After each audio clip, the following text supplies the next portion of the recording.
In front of me is a VIVO Y31, and today I'll be going over unboxing along with a quick look at the specifications, build quality, and giving my general thoughts and opinions about the device as I go along.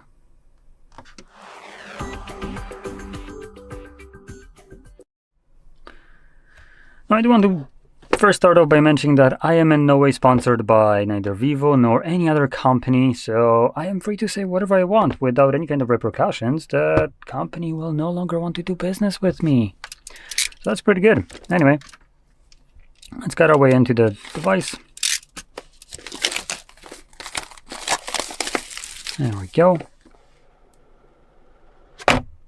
Cool. So, inside here we get a typical charging cable, Type A to Type C, 57 hours of battery life apparently, based on the European Union mandatory low energy sticker, and what matters more is the silicone case that comes provided, which I like to see. Though I do want to say I would much rather prefer if it was something like matte gray or black color, as the clear ones tend to get this kind of nasty yellow tint, like you took a piss on it. So they're great that they come in the box, but after like a couple months, it's not like you're gonna want to use them because they will have this nasty color to it. Now, other than that, we also get the phone itself, and that's literally everything that is in the box. Okay, maybe not this way. There we go. So let's boot it up and come on, there we go. And start off by talking about the display. So, let me just kind of organize this crap for a moment. Change that just the light isn't like blasting it. There we go. So the display right here is a 6.68 inches in size, and it's unfortunately only a 720p resolution, so more precisely 720 by 1608 pixels. Luckily, it does have a relatively decent screen-to-body ratio with 48%. We do have a little bit of a bigger chin at the bottom compared to the rest of the bezels all around. And the display right here is IPS LCD, 120 Hz refresh rate, and with a peak brightness of 1000 nits. And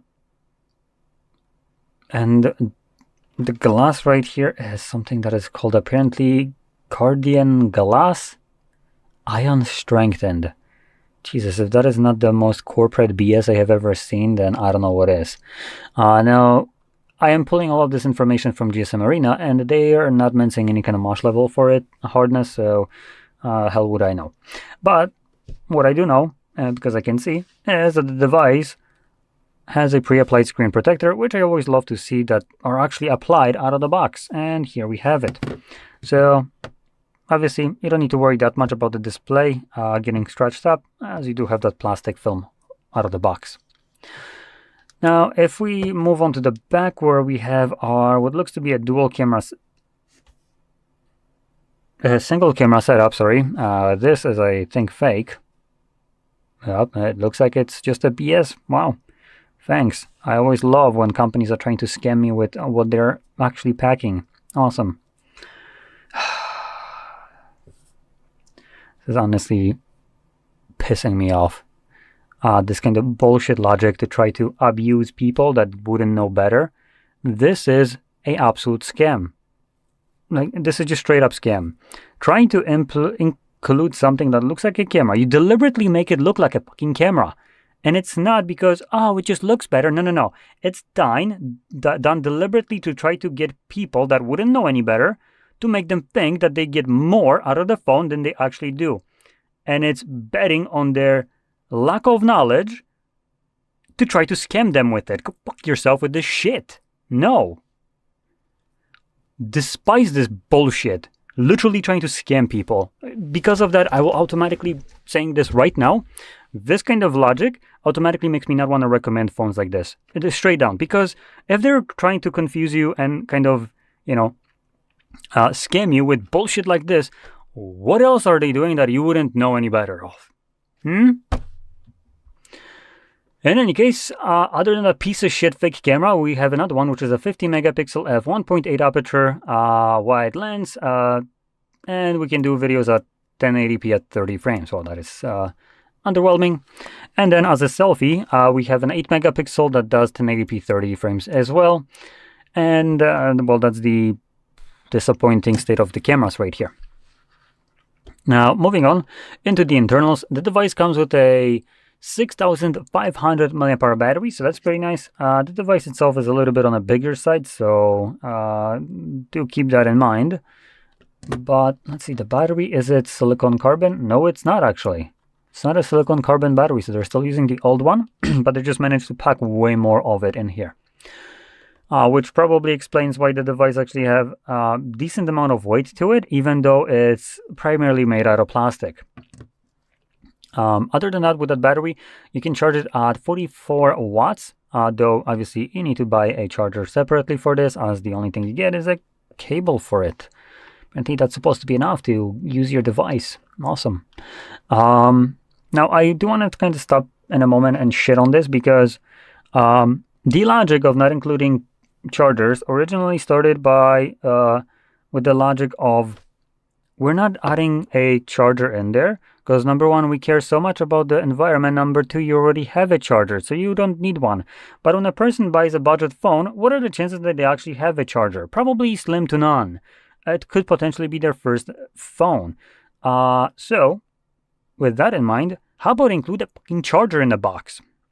Because the excuse that you probably already have one might fall apart with a budget phone, when no phone's included nowadays. In any case, let's continue on. So the device comes with, at the lowest end, 4 gigabytes of RAM and 128 gigs of storage, and it can go all the way up to 256 and 8 gigabytes of RAM. Now I'm saying all the way up to, but it's really nothing to be happy about it. This is the bare kind of minimum nowadays. We also have expandable storage, which is pretty nice. So you can smack in a micro SD card. Just to showcase this, let's find the tray. There we go.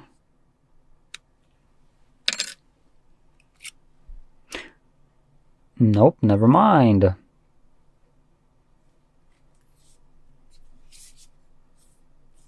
Okay, so GSM Arena seems to be a little bit confused right here.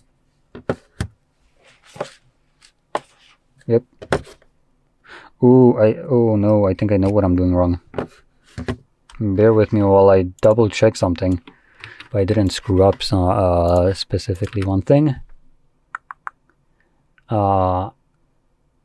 Nope, never mind. That seems to be correct. Okay, so it seems like they just got that information wrong, as there's just dual SIM card support. Now, they did say that it's shared with SIM slot. It's not. It's just dual SIM spot and nothing else. Okay, anyway, let's move on. So actually, I do want to quickly go to the setup just so I'm... Ooh, okay, it's in English, so that's good. As I do want to see if the phone itself has any kind of info about what the specifications of it are in terms of processors and all that stuff, as that will be very important, specifically for the price and what you get.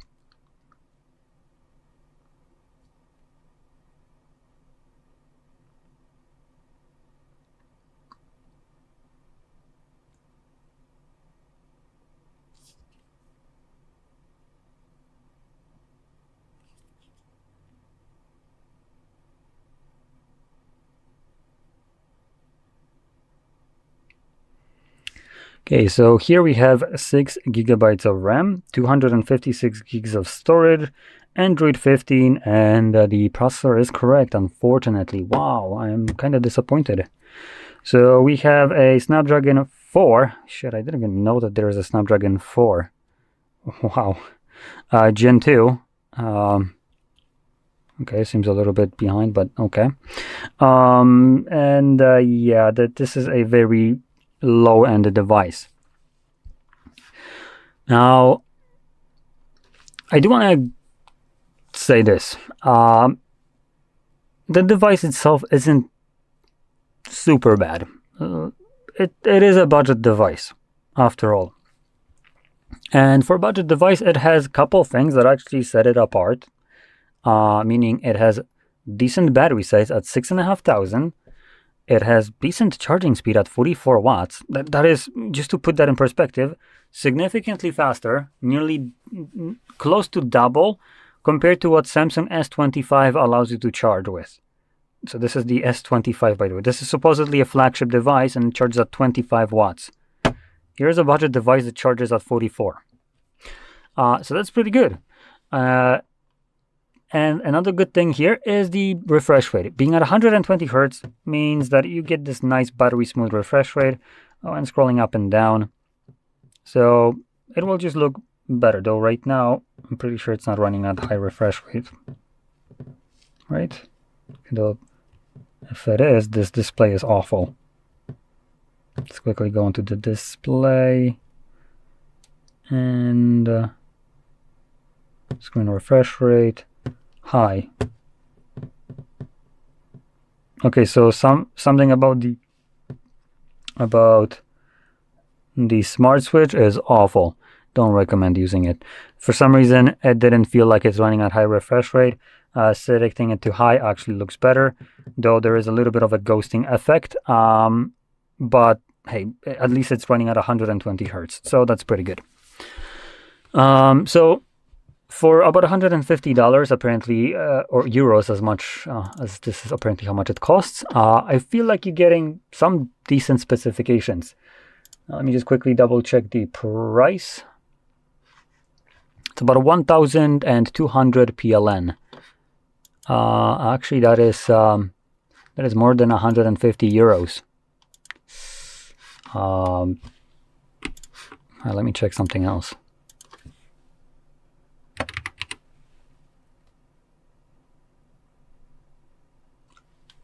Okay, well that's it's going to be an unfortunate fortunate device. Right.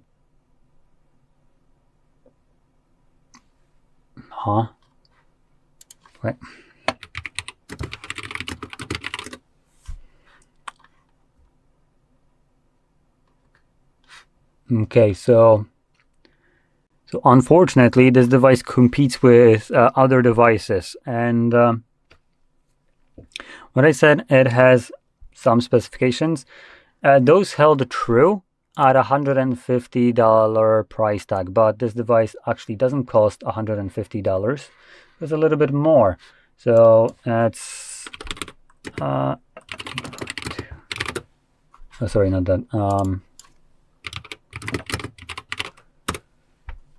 So it costs closer to 282 euros. That is nearly double of what the GSM Arena is claiming. These prices are straight from normal websites like something similar to Best Buy that are in Poland. So the price that I'm getting here, which is 1,200 PLN, is specifically from Media Expert. Now, this seems to be a normal price for this device, and at nearly 300 euros, this device is an absolute failure. There is no way to say this otherwise. And the reason for that is, at this price tag, you can get several different devices that completely shit all over this phone, unapologetically. It's just like, it's septic tank right here, what this device offers. So, quickly going into one of the cheaper options that you're going to get, and about the same price, is going to be the CMF Phone 2 Pro. It costs about the same amount as a new one, though even Media Expert apparently offered it for $699, which is a massive discount, though it's no longer available. So if you can get it at even cheaper price, because I don't know, some kind of sales, maybe Black Friday or something like that, you're getting a hell of a lot of phone for almost like budget price. And to give you perspective, CMF Phone 2 Pro gets you smaller battery and slower charging, but it makes up in every other department with it. Screen to body ratio is better. Display is AMOLED.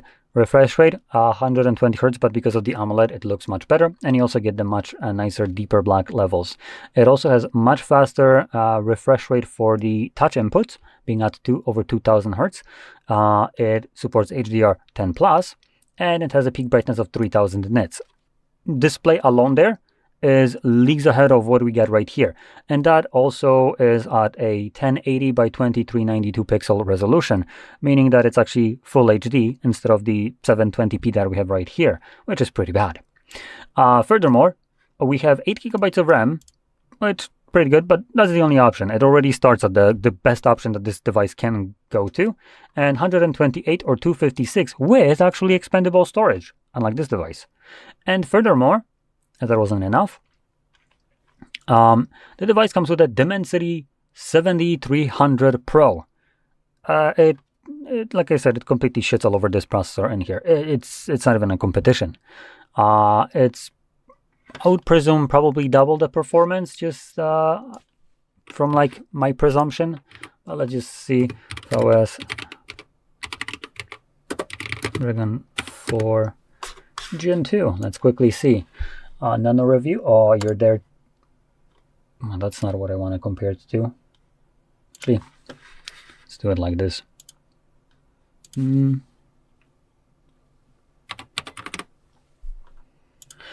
Now, because there's no 7300 Pro processor that I can compare it to, I'm going to be comparing it to non-Pro. Oh, wow, actually, it's only 53% better. So, a little bit less than I expected. In terms of Geekbench 6 specifically, we're looking at a single core performance of 9% faster and multi-core performance 31% faster, and N2 to 11 53% faster. But where it just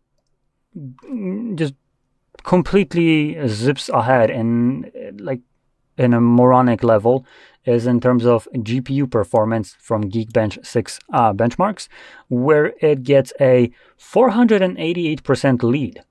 Meaning that this processor in here gets about 425 score in GPU performance, while the Dimensity, not even the Pro, keep in mind, because there is no Pro benchmark, but Pro is a little bit faster, not by much, gets from that 425, the Dimensity gets 2501. And PC Mark III gets 44% increase. So yeah, it's just generally going to be a faster processor. So in general, everything there is going to be much better, and the device costs nearly as much. So if you have a choice, go for the Nothing phone, CMF Phone 2 Pro. Nothing is basically the name of the brand, while CMF, it's kind of like the off-brand that they have, which is their lower end lineup of devices. And the device is pretty solid. They've been doing pretty nice devices, and specification-wise, these ones are just absolutely amazing for how much they cost. And furthermore, there's actually another one that I would maybe recommend, X6. See how much does this cost? Let's quickly do a double check. Okay, there's one more phone that I could recommend, being a little bit higher price than this, being the Poco X8 Pro. It costs 1700 PLN from the 1200 that this one costs. So about 400 PLN more, which is about $100 more. Now, I generally will say that this, I think, would be a very good upgrade. If you don't mind spending the extra money to get a much better device, I highly recommend going for that. You're gonna get such a better device that $100 will go significantly. It's basically you're spending money on a phone that is, I would say, mid-range price, and like entry of mid-range, by the way, but you're getting something that is basically a flagship phone.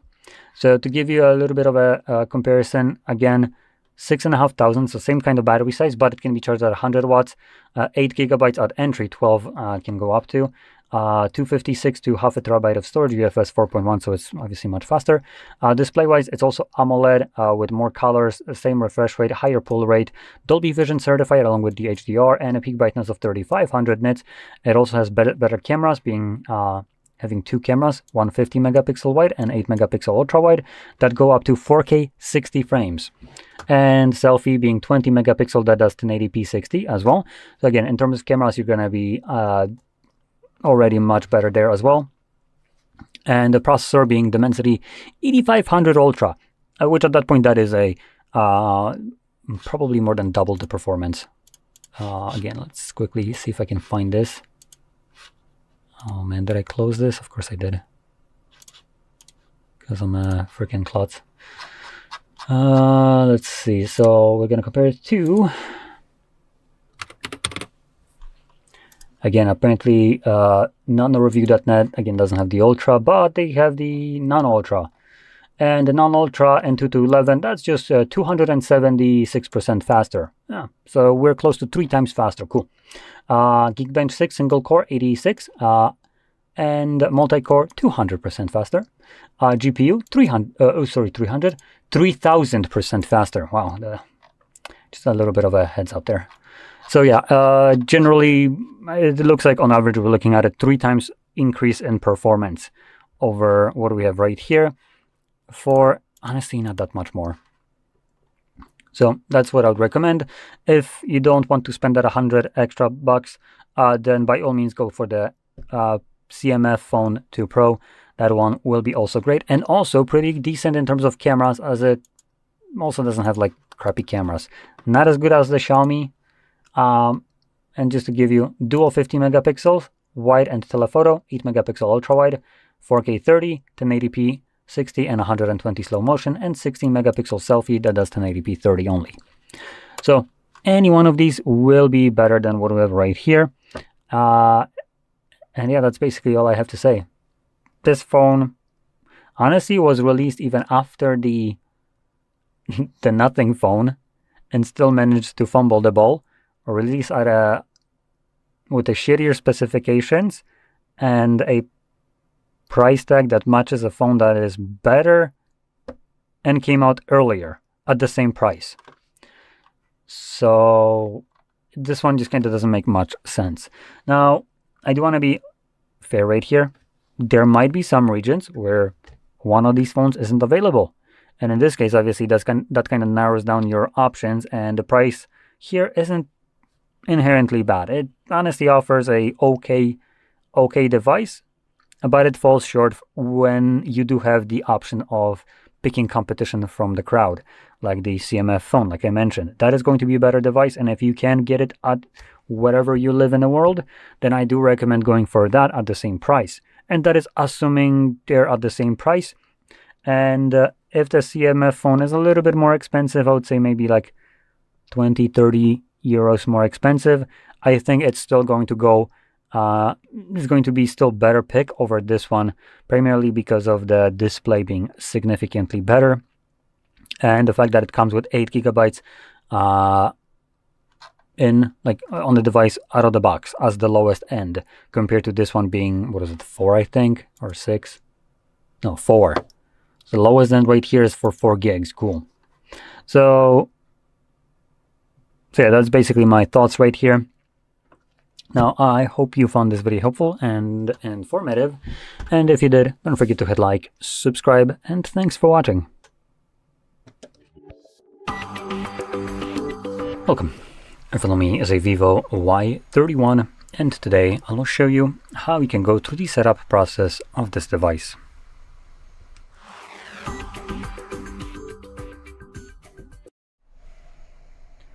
So, when you boot it up for the very first time, you should be presented with the same page that you can see on my end. And right here, you get to choose your desired language. So, let's click on it.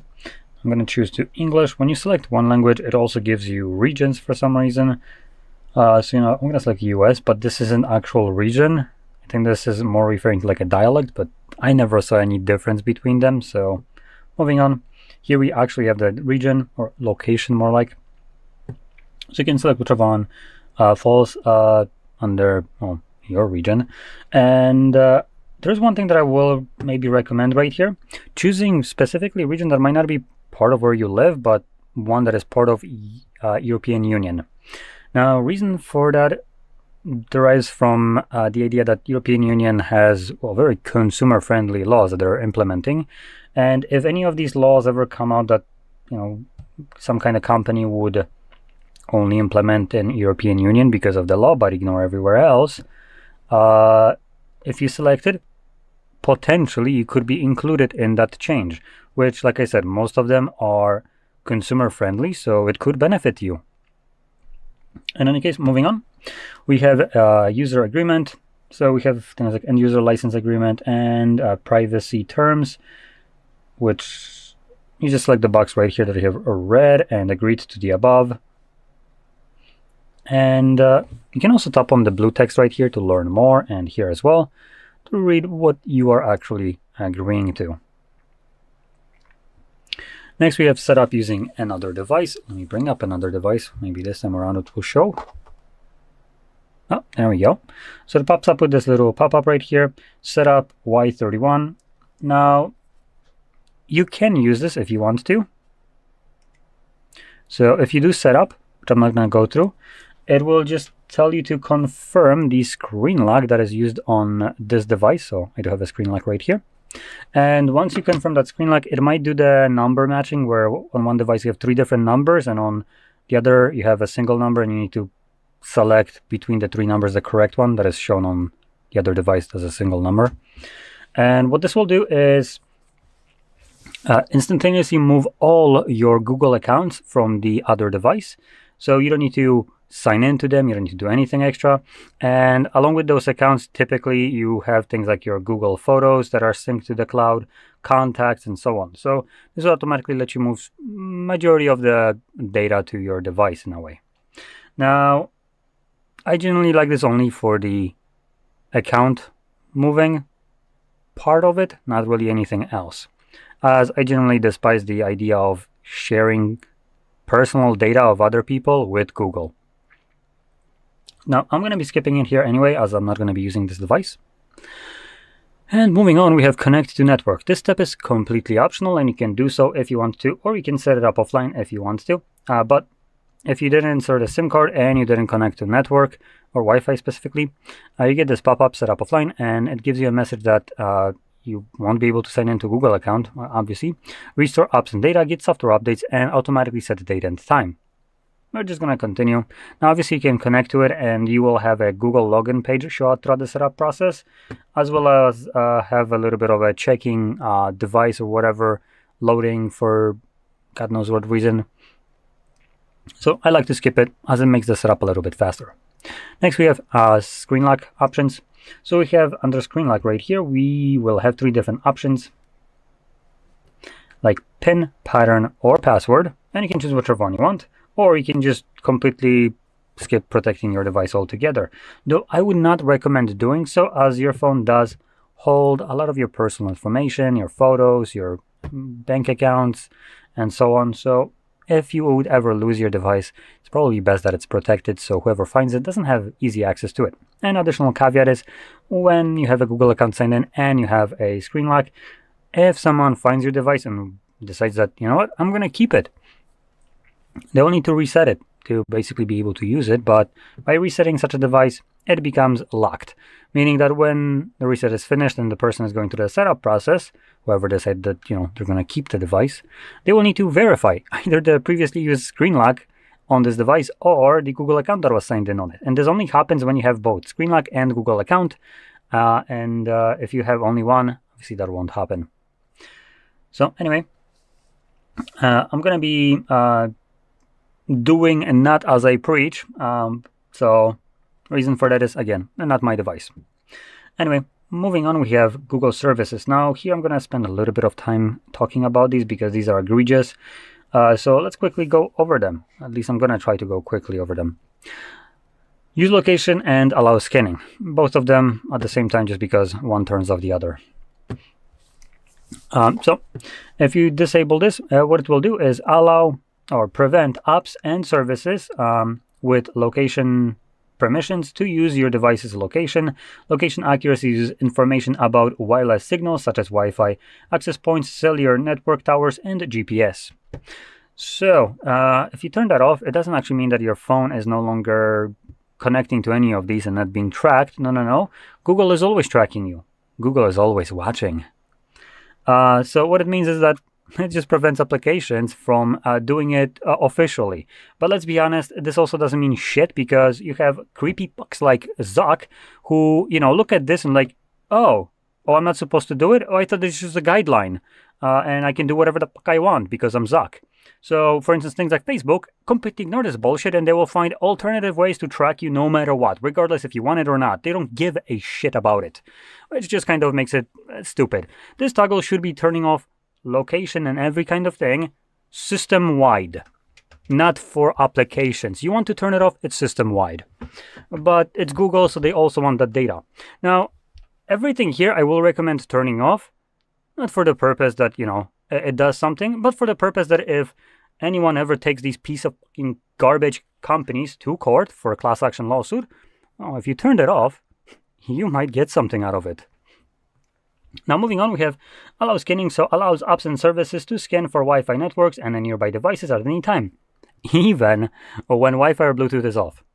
Now, if Bluetooth and Wi-Fi is off, does that sound like something that it could be doing? No, obviously not. If it's off, it can't connect to other devices that use it because it literally needs it to connect to other ones.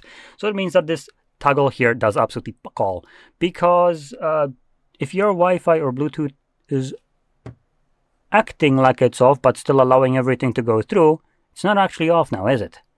And again, that just goes more in the line of what I was saying for the previous toggle. This absolutely does nothing, and even when you turned it off, it just supposedly prevents applications from doing so, but they will find other ways, or just completely blatantly try to go behind your back, and I don't know, make themselves into like a system app, and so they can still gain this information.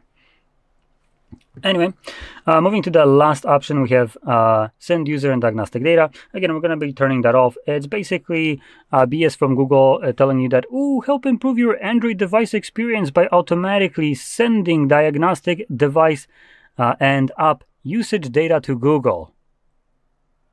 Why? Why would I be doing that? What do I get out of it?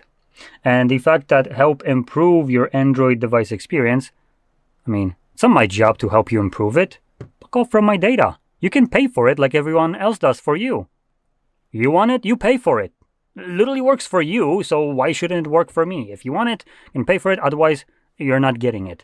And furthermore, for this kind of specific bullshit right here, obviously it's in Google's best interest to improve their devices, so you are incentivized to pick one up next time you're buying a new phone. If you're gonna have a horrible experience, you're not gonna buy another Android. You still have iPhones to pick from. So it's not your job to share this. You don't get paid for this. And Google is using this data not to improve your experience. They're using this data to sell it and make money off of it, so they can have another record-breaking profit year, which you get to see absolutely zero benefits off. So yeah, they can pay for it. Now, last thing, which pisses me off the most out of this entire page, is going to be the install updates and apps. It just straight up blackmails you into forcing you to basically agree to it if you want to use your brand new device that you paid money for. So by continuing, you agree that this device may also automatically download and install updates and apps from Google. Now, this is forcing you to accept that Google can change the terms of your purchase after the purchase has been made, at any point in time that they please to do so. Now, to give you a couple examples of this bullshit kind of tactic that was used already, we have Samsung, for instance, that was selling smart fridges, ones that were running, I believe it was Android, it doesn't really matter, but they had their own kind of operating system, and it had this retarded kind of thing where you have a display and you can leave yourself a little sticky note or post pictures to it. Wow, all kinds of great stuff, and it connects to network, obviously. And this fridge wasn't cheap. It was like $3,000 freaking dollars, and Samsung decided, well, that's an expensive fridge, you loser. Good that you bought it. Now we're going to add ads to it. Year after you purchased it. Up yours. So people that obviously got the fridge, originally they purchased it because it was a smart fridge. They didn't have this bullshit. And Samsung decided to change the terms of purchase after it was made. And the people that owned that fridge cannot do anything about it. As long as their device was connected to to the internet, it automatically got that piece of shit update loaded into their device without their permission or consent or knowledge. And yeah, that's great. Now they have ads on their fridge because it's so smart. It's smart enough to now give them ads. Awesome. Another example of this kind of logic being applied in the wild was with Sony. Sony has their Xperia phones, and these phones are designed to also work with their alpha camera. So you can connect it with a Type-C cable to use the phone as a viewfinder for your camera. And obviously the screens there are calibrated, and it was one of the selling points to buy an overpriced Sony phone just for that reason. Now, Sony decided that because apparently not many people are using this feature, we're going to monetize it behind a subscription. After you purchase this device, which when you were purchasing it, that wasn't the case. But hey, here's an update that you cannot deny, that we're going to force onto your device, and good fucking riddance, deal with this. Pay us a subscription or find something else. And now also Google is joining this kind of bullshit themselves through this... what is it? Save the children bullshit? Oh, no, they're using different... Oh, security, right, that's what they're doing. So they're basically going to prevent you from installing applications from anywhere else other than Play Store or any other official store that they support, as the applications being installed from any of these places need to be signed. What that means is, or what it meant before, I'm going to get into it in a second, is that whoever creates an application for Android, they would need to give away their personal information to Google for some moronic reason. And on top of that, they needed to pay a ransom to Google for them to sign the application, so you as a user can install it. And that was their idea of trying to stop malware applications from being installed by just preventing you from installing them altogether. Now, a crazy idea, I don't know if Google has heard about this, but there's this thing called antivirus. It's been a thing for a while. Maybe you should, I don't know, look into that. In any case, with that being said, they went back on it supposedly at the beginning of 2026 that they're not going to do it. And then a couple months later into 2026, they went back on that again and said that they will actually do it again.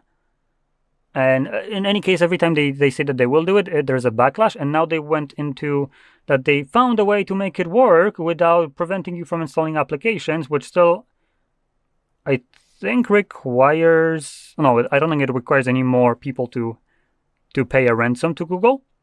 But Google has changed their mind 3 times at this point in a span of about half a year. You know what? I don't believe any shit that they say. So what you can do is take action in your own hands and prevent this from ever happening to you. So this specific portion, which isn't mentioned right here, this kind of updates and whatever that Google forces on you or any manufacturer uses the OTA update services. These are to define this term as over the air, which means absolutely nothing to you probably, but it's one of those systems that are running in the background of your phone, which manufacturers can use to update your device without you even ever knowing that this has happened. That's how it's being done. And if you download an application from Play Store that would allow you to view background processes on your device, you can actually use that kind of application to delete some of these background processes, like the OTA update services that is running in the background. Now, this is also used to give you security patches when there's some kind of vulnerability. But you know what? I'm looking at it in a way that a company being able to change how my device works after the purchase on whenever they want is a little bit of a vulnerability to me. Actually, much bigger than being worried about malware applications that I have never managed to find, and I install them mostly outside of Play Store. So if I didn't manage to find a malware application, this piece of shit is more of a malware to me than the actual applications that have it. So I will be deleting this shit on my phone. Anyway, moving on. We have keep the system up to date. Cool. We can install it manually or not. We can do it automatic if you want. Send user and diagnostic data. Now this one is from Vivo. So again, Vivo wants the same bullshit, so they can also monetize it. Yeah, I'm going to disagree to that one. You can pay for it like everyone else does. Just you gather it so we can sell it. If I'm going to be sharing my data, it's for the same reason, to make money off of it. And lastly, we have select a system navigation mode, so we're gonna select whichever one we prefer. I prefer gestures myself. And FunTouch OS is ready to go. Let's click on Get Started. It was such a fun setup. And there we go. Now, with this being said, I hope you found this very helpful, and if you did, don't forget to hit like, subscribe, and thanks for watching.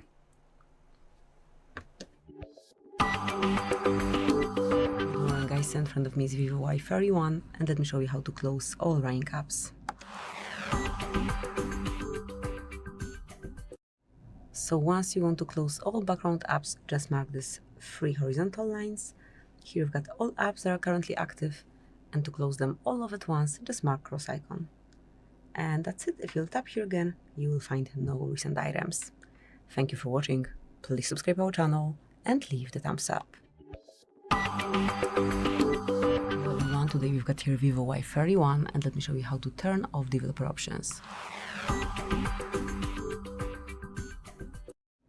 So at first, enroll the settings, then go to System Management and enter Developer Options. And now if you wish to switch them off, just unlock the stop indicator, go back, and that's it. So, thank you for watching. Please subscribe our channel and leave the thumbs up. Good morning guys, today we've got here VIVO Y31, and let me show you how to change voicemail notification sound. So at first, open your phone dialer, then mark more icon and select settings. Here go to voicemail and pick notifications.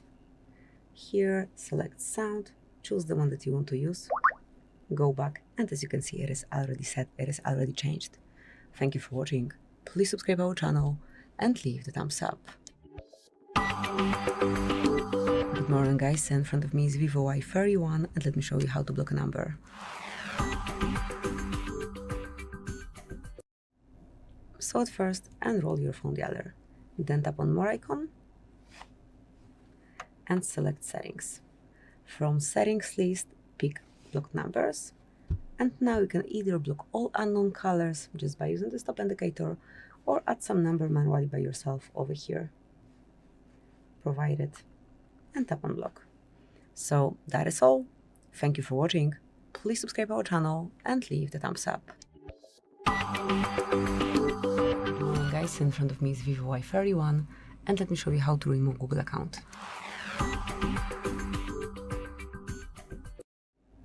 So at first, open the settings, then find and select accounts, users and accounts, and mark the account that you want to get rid of. To remove it, just mark remove account, tap on confirm. Now use your pattern or fingerprint to confirm, and that's it. As you can see, it is no longer connected with your device. Obviously, you can add it anytime. Thank you for watching. Please subscribe our channel and leave the thumbs up. Good morning guys, in front of me is VIVO Y31, and let me show you how to reset camera settings. So first of all, open your camera app. Now mark settings icon, then go to more settings, scroll all the way down, and you'll notice here restore defaults. So if you want to reset camera settings and go back to default values, just mark confirm. And that's it, that will be all. So thank you for watching, please subscribe our channel and leave the thumbs up. Good morning guys, in front of me is VIVO Y31, and let me show you how to check total screen time.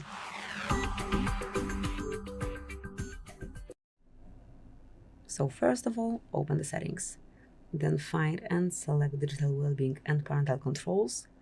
And here we've got kind of basic data, but if you tap in the middle of the circle, you will be able to check each app, each day. Then you can check screen time, notifications received, or times opened. So just detect it and keep an eye on time spent on screen.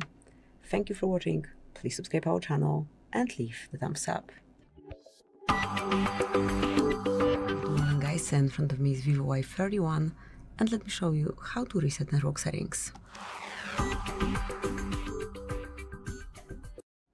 So at first, enroll the settings, then find and select System Management, go to Reset Options, and now mark Reset Wi-Fi, Mobile Network, and Bluetooth. And if you truly want to reset all network settings, including those for Wi-Fi, Mobile Network, and Bluetooth, just mark Reset Settings. Then confirm it, and that's it. That will be all. As you can see, it has been done. Thank you for watching. Please subscribe our channel and leave the thumbs up. Guys, today we've got here VIVO Y31, and let me show you how to activate and use camera timer.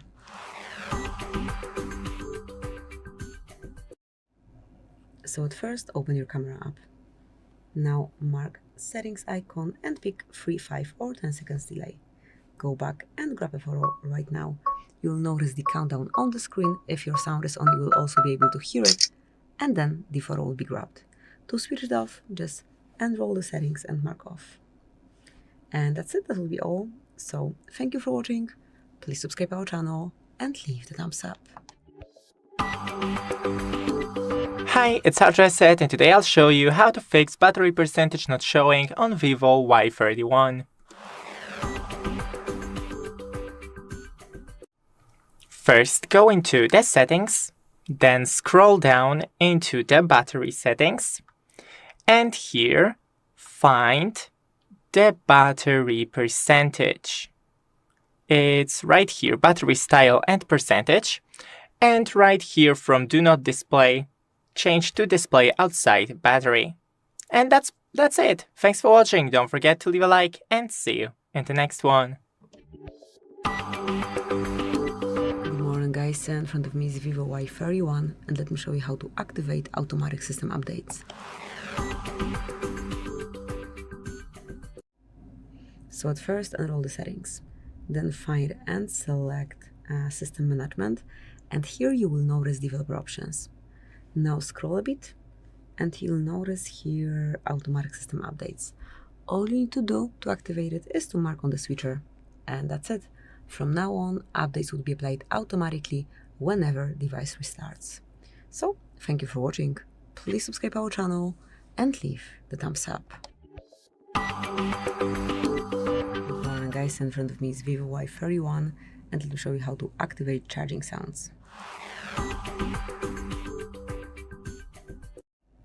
So at first, open the settings, then find and select sounds and vibration, scroll down and go to sound. Here you will notice charging sounds and vibration, mark the indicator, and that's it. From now on it is active, and every time you'll plug in the charger, you'll hear the sound and also feel smooth vibration. Obviously, if your sounds are off, you'll just hear or feel the vibration. Thank you for watching. Please subscribe our channel and leave the thumbs up. Good morning guys, in front of me is VIVO Y31, and let me show you how to change system language.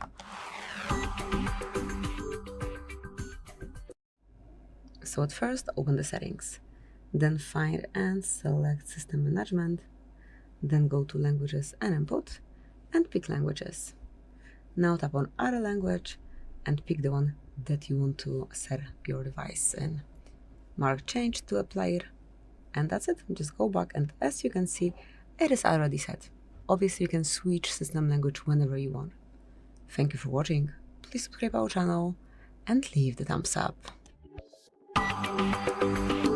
Good morning guys, in front of me is VIVO Y31, and let me show you how to change video resolution on this device. So at first, open your camera app, then go to video panel, and now right in the middle of the screen at the top of it, right here, you can switch between qualities. So just pick the one in which you want to record your videos. You can change the FPS as well. Go back and start recording in selected mode. So that's it, that will be all. Thank you for watching. Please subscribe our channel and leave the thumbs up. Hello everyone, today we've got here VIVO Y31, and let me show you how to clear browsing data. So first of all, you need to open the browser that you are using, then mark More icon and select Delete Browsing Data. Now go to More Options and fully customize it, so just pick info that you wish to get rid of then pick the time range. I'll go with all time as I want to perform a full cleanup, and mark delete data. And just mark delete. That's it. Thank you for watching. Please subscribe our channel and leave the thumbs up. Hello everyone, in front of me is VIVO Y31, and let me show you how to activate dial pad tones.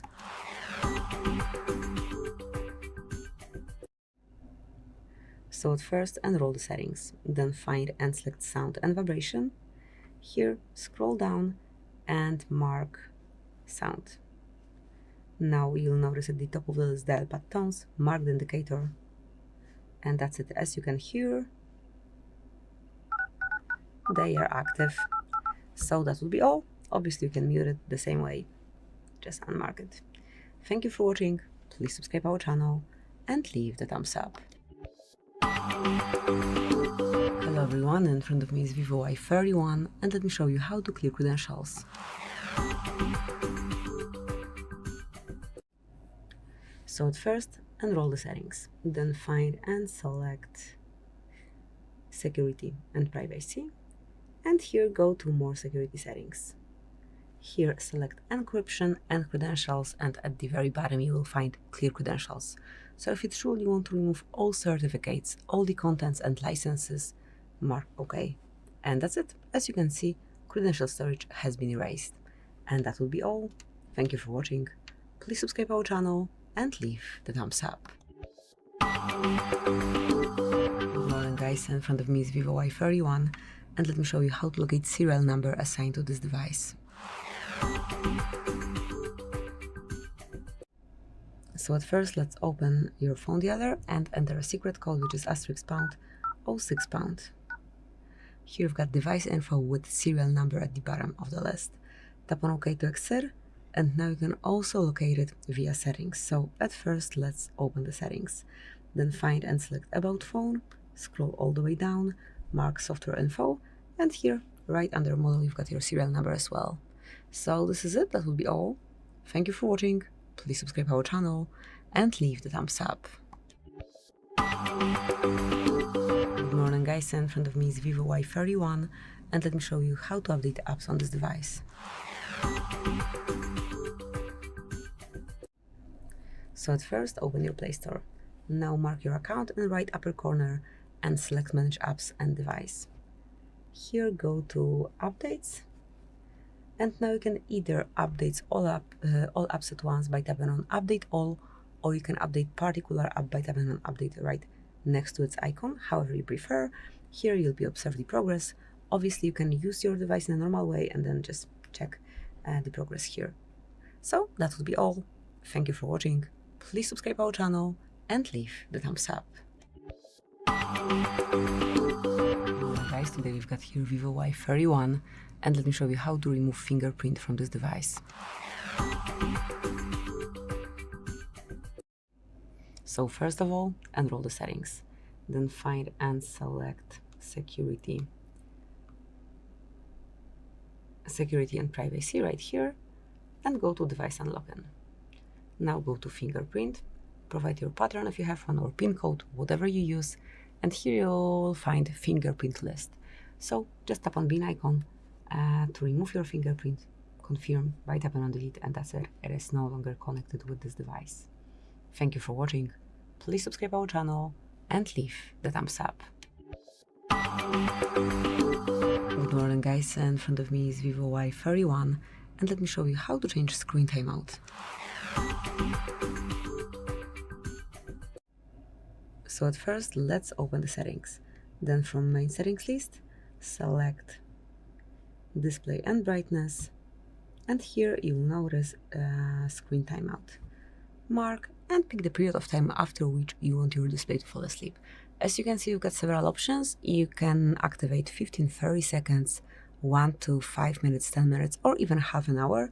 I'll go with 5 minutes, that's enough for me. But as you can see, right after you mark it, it is applied. Thank you for watching. Please subscribe our channel and leave the thumbs up. Guys, in front of me is VIVO Y31, and let me show you how to activate Emoji suggestion.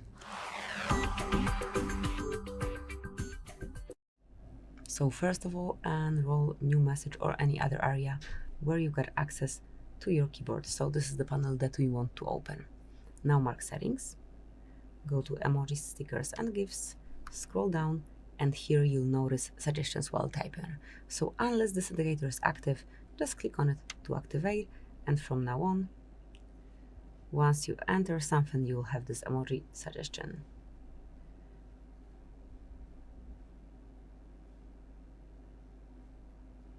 So this is it.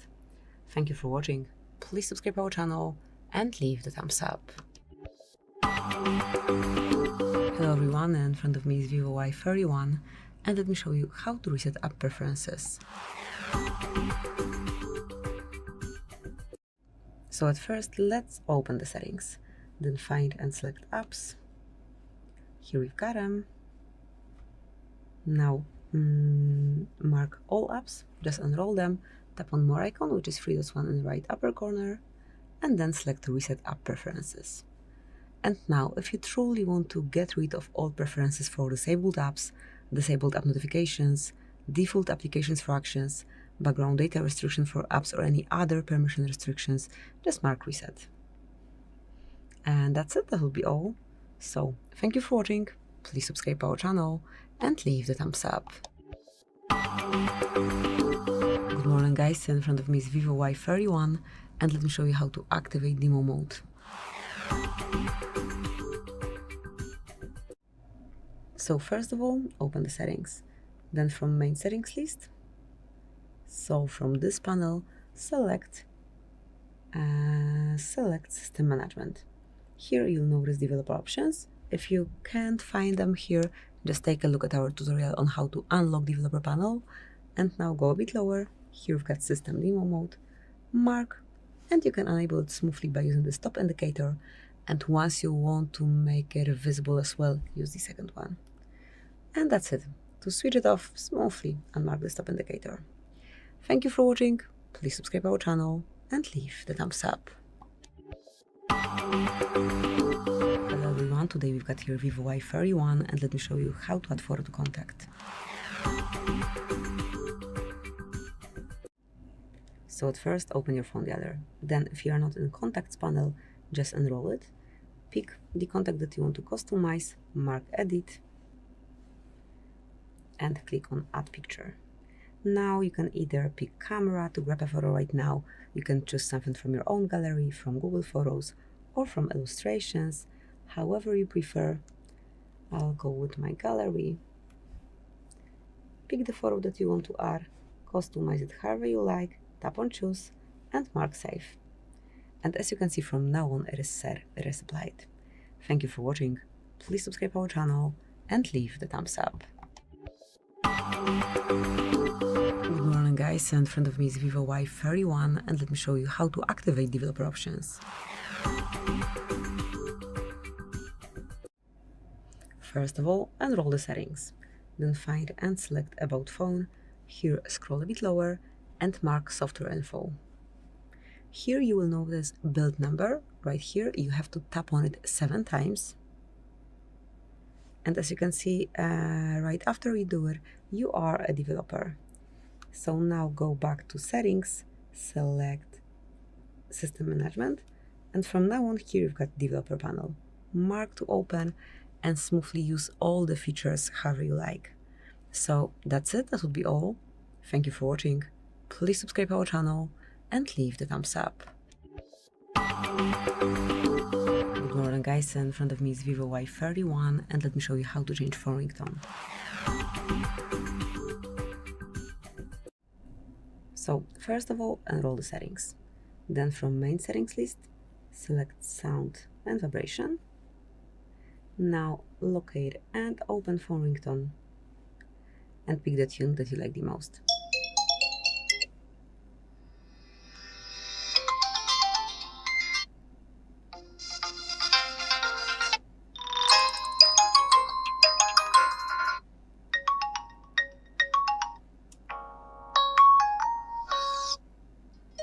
I'll stay with this one, and that's it. As you can see, it is already applied. Thank you for watching, please subscribe our channel and leave the thumbs up.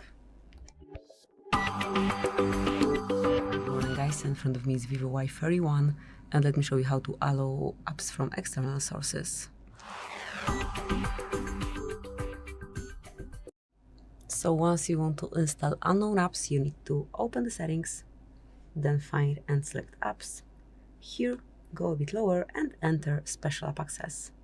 Now go to install unknown apps, and you can smoothly allow them right here. So just pick the app that you wish to give this permission to, for example, Gmail, and just mark allow from this source. And as you can see, your phone and personal data are more at risk right now. Once it is active, just be aware of that and stay secure. So that's it. Thank you for watching. Please subscribe our channel and leave the thumbs up. Good morning guys, in front of me is VIVO Y31, and let me show you how to switch off personalized Google Ads.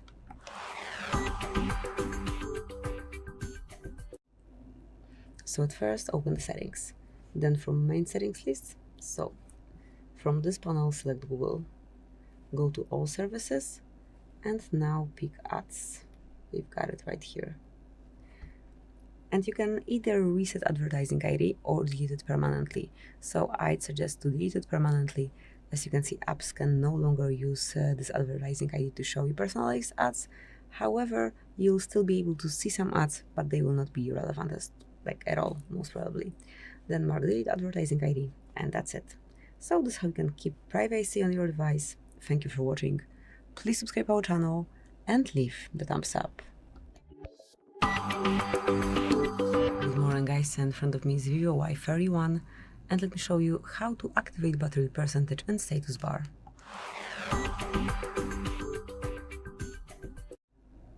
So at first enroll the settings, then find and select battery right here, and you'll notice here battery style and percentage. Click to enroll, and now you can smoothly customize it. So as you can see, at first you can change the battery style. You can pick either vertical, horizontal or circle, however you prefer. Here, just take a look how each option looks. I'll pick horizontal right now, and now you can either place the battery percentage outside the icon or inside the battery icon, however you like, and I'll stick with this option. Now go back, and that's it. Thank you for watching. Please subscribe our channel and leave the thumbs up. Hello everyone, in front of me is VIVO Y31, and let me show you how to change the date and time on this device.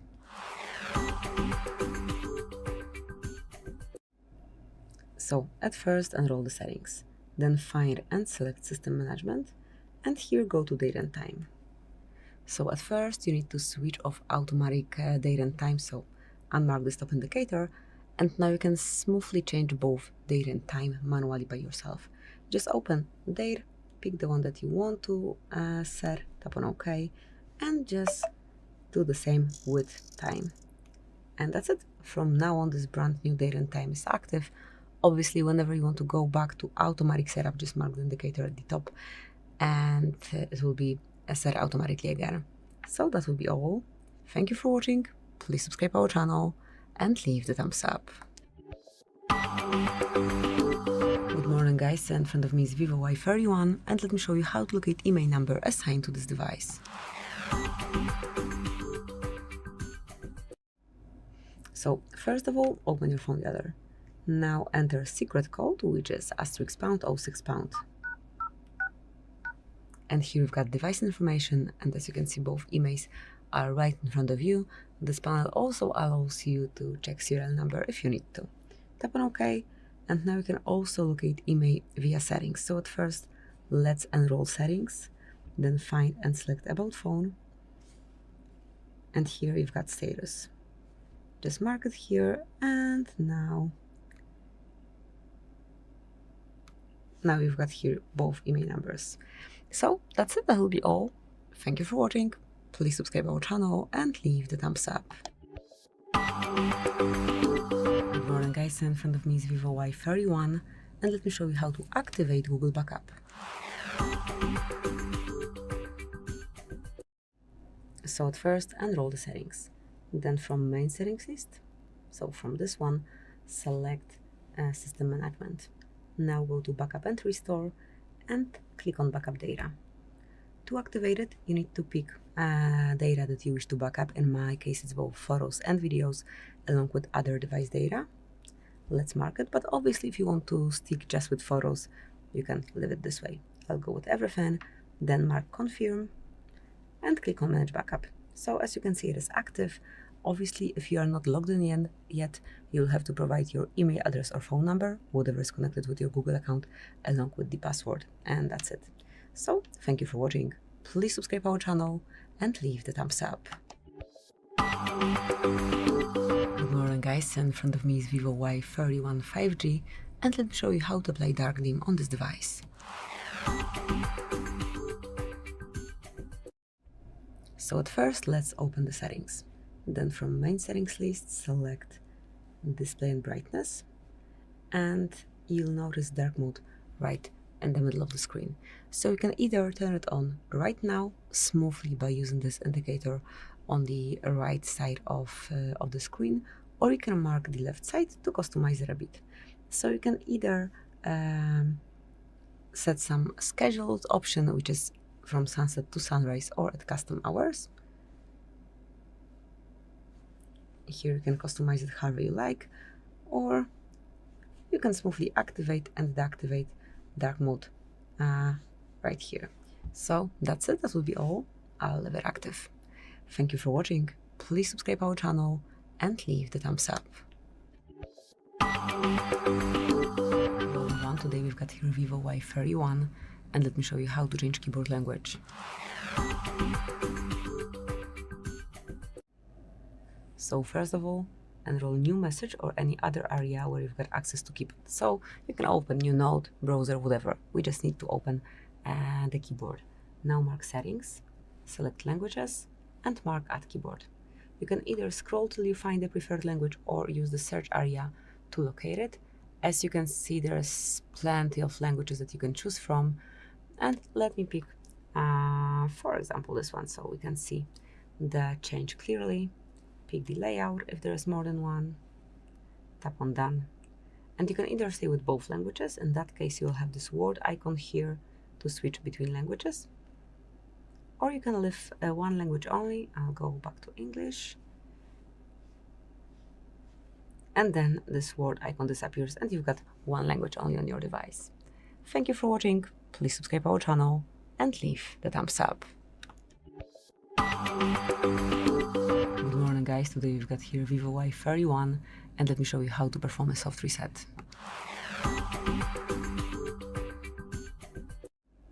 So if you wish to reset your device because it's stuck for some unknown reason, just tap on power button along with volume down button. Tap and hold.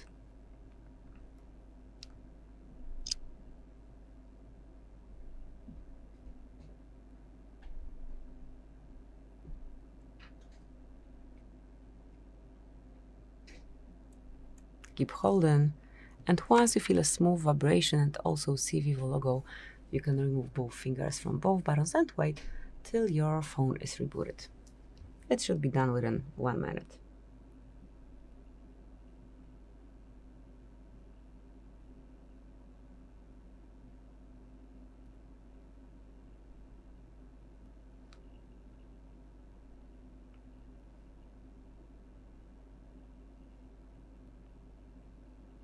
Now just unlock your device and use it in a normal way. Thank you for watching. Please subscribe our channel and leave the thumbs up. Good morning guys, in front of me is VIVO Y31, and let me show you how to add fingerprint to this device. So at first open the settings, then find and select security and privacy right here and go to device unlocking. Now select fingerprint, draw your unlock pattern if you have one. If you don't have one yet, you will have to create it. And now it's time to register your fingerprint. So just grab your phone as you usually do it, mark enroll now, and keep tapping till your fingerprint is fully added. You will see the progress on screen, so just keep tapping till all the edges are added.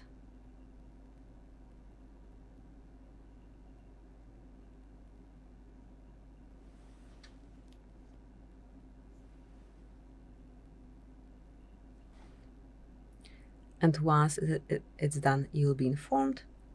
Click on done right here, and from now on you can unlock your device with this fingerprint only. Let me show you. So that's it, that will be all. Thank you for watching. Please subscribe our channel and leave the thumbs up. Hello everyone, in front of me is VIVO Y31, and let me show you how to change wallpaper on this device.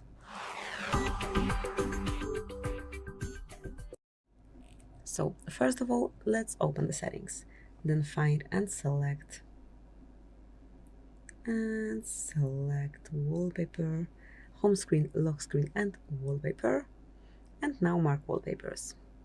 Here just agree with all necessary settings, and now you can pick the wallpaper either from system ones. You can download more wallpapers, and also you can open your own photos if you do have anything on your device. It's brand new, so I don't have any. I'll pick from the default ones here. So let me go, for example, with this one. So you can just take a look, you can customize it a bit if you want to. Then you can also blur your wallpaper if you want to, but I'll leave it this way. Mark apply, wait a couple of seconds, and that's it. As you can see, it has been already applied on your home screen and also lock screen, as we said it as well. So that's it, that will be all. Thank you for watching. Please subscribe our channel and leave the thumbs up. Welcome. In this video, I will show you how to change DPI settings on your VIVO Y31 5G smartphone. To adjust your device's DPI, go to Settings, scroll down to Display and Brightness menu. In this menu, you'll be able to find things like font style. Well, the font style will not directly let you change DPI settings, but it will let you change the font style, and each font style has its own size. Therefore, you'll be able to not only customize your display and the looks of your smartphone, but also at some points you will customize the font size, and it will change the display size and DPI settings for your smartphone. Now, in font and display size settings, however, you can change both the font size, moving the slider to the right to make it larger, and you can also change the display size and enlarge it using this slider at the bottom. Then you can also make the text bolder by switching this toggle, and this way you'll be able to customize your DPI settings. To reset settings to default ones, tap right here, and this will reset your display size and text size to default values.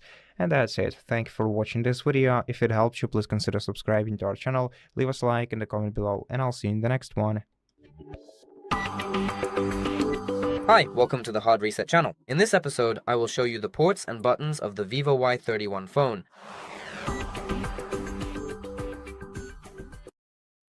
Now, looking closely at this phone, we can turn it over to its right-hand edge, where we will find the dedicated volume up and volume down buttons. Positioned just below those, we find the main power button, which also conveniently serves as an integrated fingerprint scanner. This means that the very moment we touch this button, our fingerprint will be automatically scanned and verified at the same time as the phone turns on. Of course, by using these physical buttons, we can also easily navigate and control the various system options available within the recovery mode menu.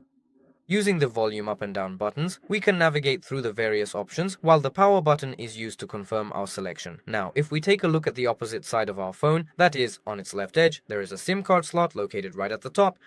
We can easily open this tray by inserting a pin into this small hole and pressing down. Then it pops out, and we can remove it. At the very top edge of our phone, we won't find any particularly interesting features. However, when we turn our phone upside down and look closely at its bottom, we can find a small solitary circular hole here, which is the primary built-in microphone of our device. On the right side, we will find 5 holes, which are our speaker. Meanwhile, in the middle, we will find the charging port. This is a USB Type-C socket. We can use this port to charge our phone and also to transfer files, for example, to a computer. As for charging the device, we can do it right here at an impressive maximum speed of 44 watts. Why? If this video was helpful to you, be sure to leave a thumbs up and subscribe to our channel. That's all from me. I'll say goodbye now. Bye. Welcome. In front of me is a VIVO Y31, and today I'll show you how you can insert SIM and SD card into this device.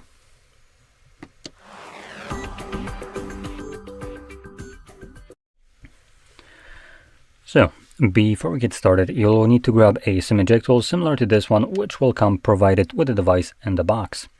Now, if you can't find it, what you could do is use a paper clip, straighten out one of the ends, and it should work just as well, as long as it doesn't have that plastic wrap around it. If it does, you can just cut it off. Anyway, once you have either one of those, you can pop out the tray, which is located on the top left side of the device, right over here. And you want to push the pin in. When you do, you can see that the tray pops out enough for you to pull it out. And it looks like I might have lied to you. We don't have space for SD card, unfortunately, as this is just a dual SIM. So anyway, I'm just going to grab a SIM card in this case, plop it down here. There's nothing holding it in place other than gravity. So when inserting this back into your device, just be careful. Make sure that the card is in place correctly. If the tray isn't going in there easily, probably the card might have just popped out of its place and is wedging itself between the tray. So just make sure everything is in place. Now from there, once you insert the card, it should, there we go, start working right away, hence why it's prompting me to now confirm my SIM card pin. Once I do so, the card is unlocked and ready to go. So with that being said, I hope you found this very helpful, and if you did, don't forget to hit like, subscribe, and thanks for watching.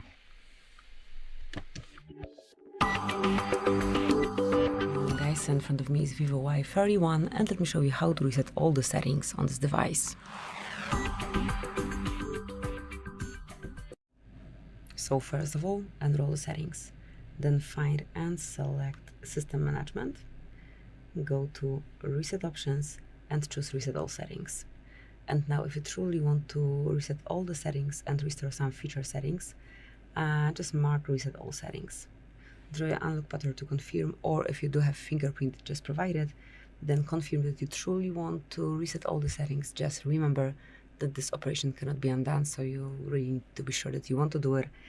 And to perform, just mark Reset All Settings.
And that's it. Now just unlock your device and customize it from scratch. Thank you for watching. Please subscribe our channel and leave the thumbs up. Welcome. In front of me is a VIVO Y31, and today I'll show you how you can enable power saving mode on this device.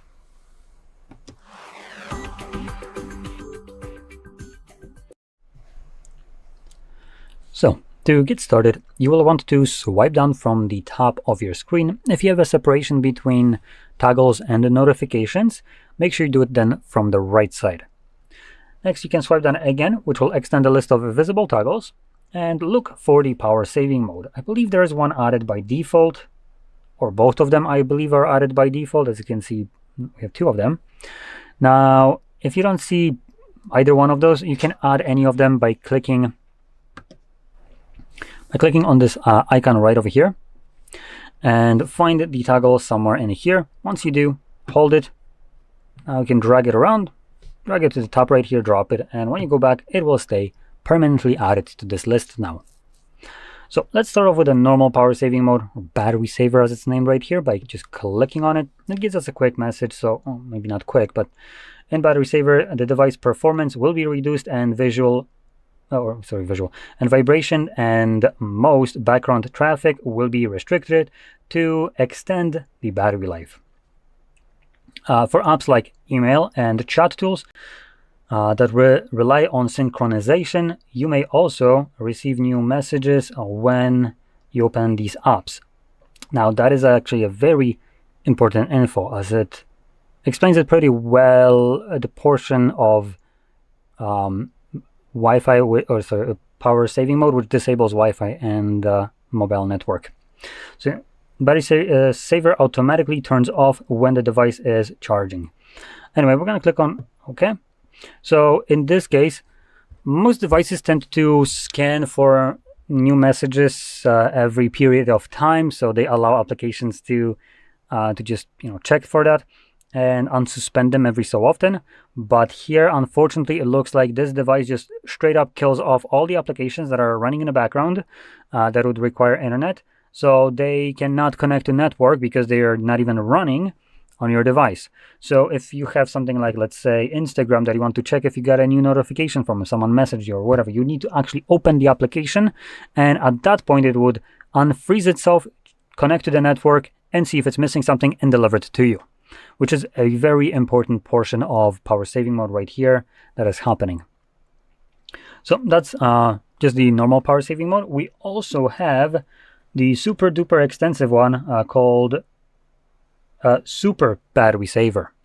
Now this one can be used at dire situations when you don't really have the option to charge your device anytime soon and you want your device to last as long as possible. And the reason for that is why it's only usable in those times, or why you should only use at that time, is because of this. This is your home screen, by the way. There's no more wallpapers. Most applications have been removed. Definitely all of them are now terminated. And any application will only run as long as you open it up. Notifications also has been reduced to just couple application or toggles in here. And this mode is designed to just save as much energy as possible. Now this device already has a pretty damn good battery life, so you might not need to use this that much. But if you do have, I don't know, maybe 5-10% battery left and you need it to last as long as possible, a day, this mode could potentially get you through this. Now in the settings, let me just close this, which we can do by clicking right here. In the settings, if we navigate here and navigate to battery, let me just also turn off the other power saving mode. So if we navigate to battery right here, at times you might see right here how much time is remaining of your battery life. Now this, I believe, takes some time of using the device for it to actually show you this.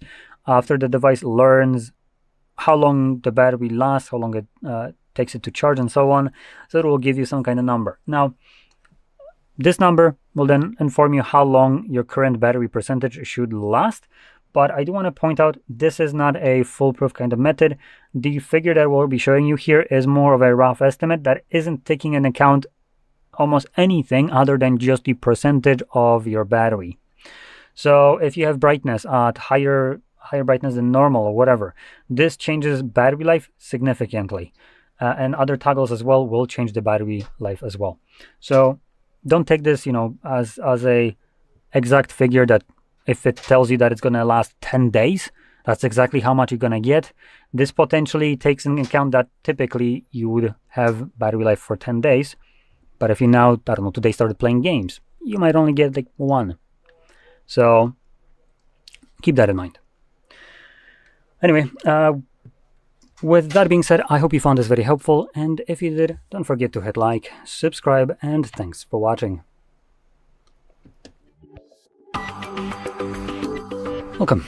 In front of me is a VIVO Y31, and today I will show you how you can hard reset this device through recovery mode.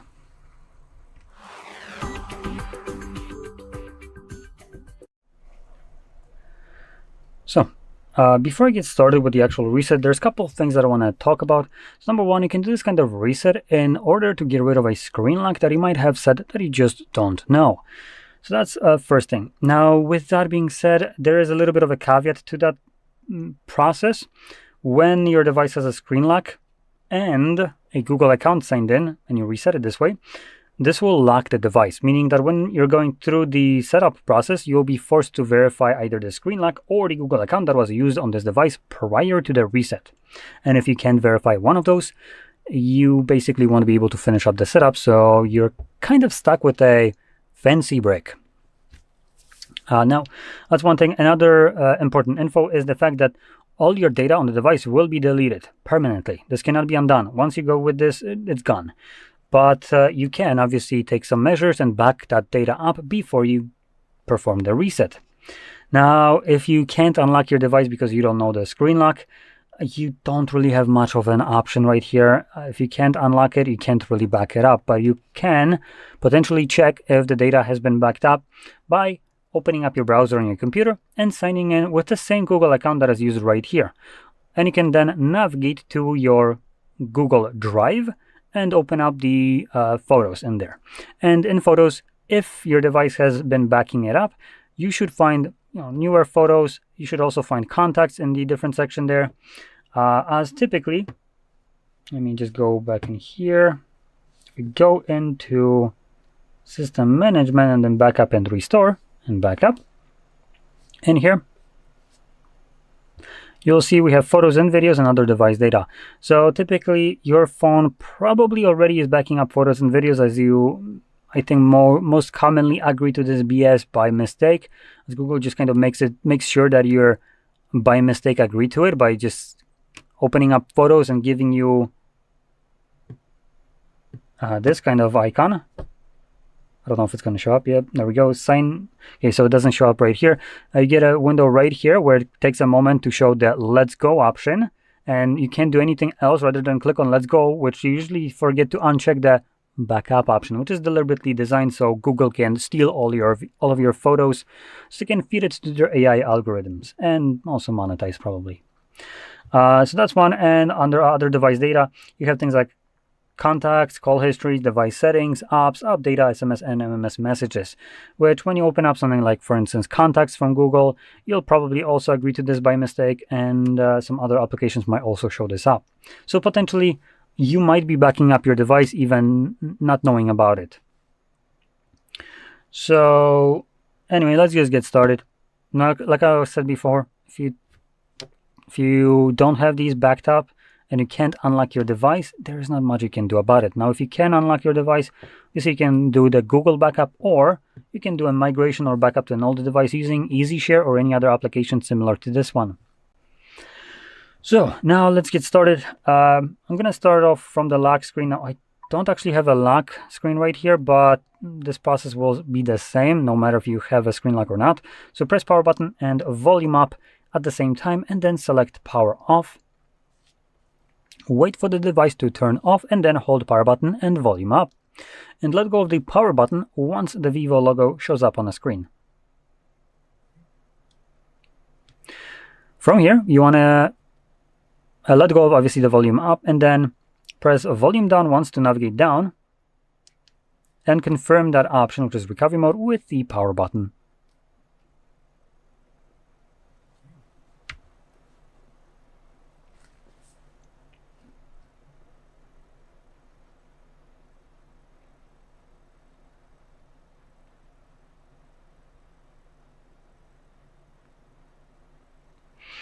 From here, select Clear Data, and then select Clear All Data. This will get you a quick message. All data on this device will be cleared, including important data such as contacts, photos, and SMS messages. Data cannot be recovered if cleared. Proceed with caution. So we're going to click on OK. This will now begin resetting the device, and here it just takes a moment. It should be right about done. There we go. So once it's finished, we're going to click on return, and then we're going to click on this back arrow right here. And now we can select restart. And OK. Now this will continue resetting the device in the background, which will take about 1-2 minutes more like to finish up. So just be patient. So I'm gonna let this run through and come back once it's been completed on my end.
And as you can see, the process is now finished and you can set up your device however you like. So if you found this very helpful, don't forget to hit like, subscribe, and thanks for watching.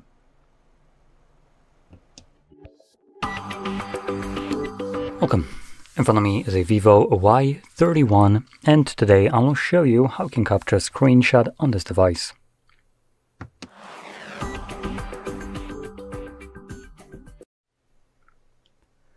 So, to get started, you will first want to open up content that you wish to capture.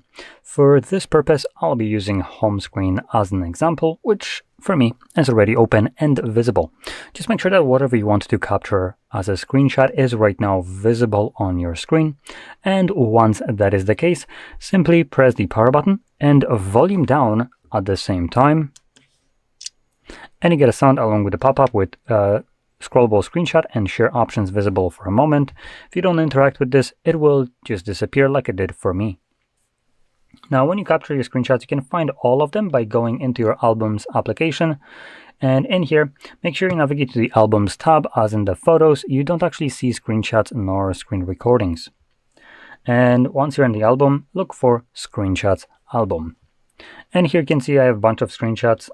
So the newest ones, I believe, is this one, right? Based on time, yep, and it seems like this is the one. So here's a screenshot that I've captured, and you can find all of them in here. Now, I do want to also point out one thing. You won't be able to capture a screenshot all the time. So some applications disable the feature for you to be able to capture a screenshot or screen recordings. They fall under the same category, basically. And typically, or the feature itself is designed for your privacy and security. Now, this isn't how this feature is always going to be used. Where it's used correctly will be with bank applications. They do this to protect your funds, basically. And as a hypothetical situation, if you ever manage to have some kind of malware on your phone that is using this feature specifically to try to gain the info of your passwords or your pins to your bank, you could imagine how that would be very unsecure for you. But because banks use this feature, when a screenshot is being taken or attempted to be taken in such an application, what you will get instead is, come on, where the hell is it? Not what I'm looking for. So I'm looking for either something like Spotify or Facebook, but neither one exists here. So I won't be able to show you this, but what will happen typically is when you try to capture a screenshot, it will get you a pop-up that taking a screenshot in said application is basically disabled, so you can't do it. Now, for screen recordings, as this falls under the same category, what you will see is that well, screenshots don't get stopped from, or screen recording isn't being stopped from recording, but instead it allows it to continue. But the result of that recording is just a black screen, There's literally nothing visible on that screen as long as the application that blocks it is open. Now, like I said, for bank purposes, this is done to protect you, but for purposes like Spotify or Netflix, this is done to protect the company from piracy on your behalf, using your device without ever even asking for consent to do so on your phone. Now, because I consider this to be a blatant corporate bullshit kind of monopolistic behavior, and one that just, in my opinion, completely disregards your own personal property, I'm going to be showing you how we can go around this and completely ignore this bullshit, because this is unacceptable to me. Application never asked me for permission to do so, and in cases of Netflix or stuff like that, which on a lot of devices comes pre-installed and never even asks to be, to show up there, an application that can change how it operates because it just decides to on my own personal property, yeah, I have a problem with that. So if you do as well, I'm going to be showing you how we can just completely do this to it and find other ways. So let's open up our browser. Now, I'm not going to be showing you exactly a website where you can go. Instead, what I will be showing you is how we can find these websites. Now, applications themselves like Netflix or Spotify, you can't really change them in a way to make them stop doing this, but what you can do is find the content that you would want to capture on other places. Now, before I show you this, and anyway, I do want to quickly clarify for this, for people that would be concerned. Viewing this content specifically that I'm going to show right here is not inherently illegal, as far as I know, as you're not really pirating it. As in, you're not, if you're paying for this subscription as an example, obviously you're just finding a way to view this and do what you want to do while already paying for this content. So it's not your fault that the shitty application doesn't allow you to do something that should be in your damn right to be taken, or you should be able to do. Alternatively, or in addition, because you're not sharing this content, this also isn't really a piracy. Now, sharing, I do want to clarify, if you're using torrents, that would be sharing for the most part. If you capture a screenshot, technically it's sharing, but it falls under fair use. And additionally, if you capture a screen recording, if it's under fair use, which I believe is something up to like 30 seconds or something along those lines, I could be wrong, you need to check that. But if it falls under fair use, you're still in your damn right to be able to take it and share it. Once it surpasses that, now that's where it kind of falls under piracy and distributing that content. Anyway, so what we're going to search for here is either something like free alternatives to Netflix, or as an example, we can use the previously used website by me that I was showing that no longer exists. Pstream.mov.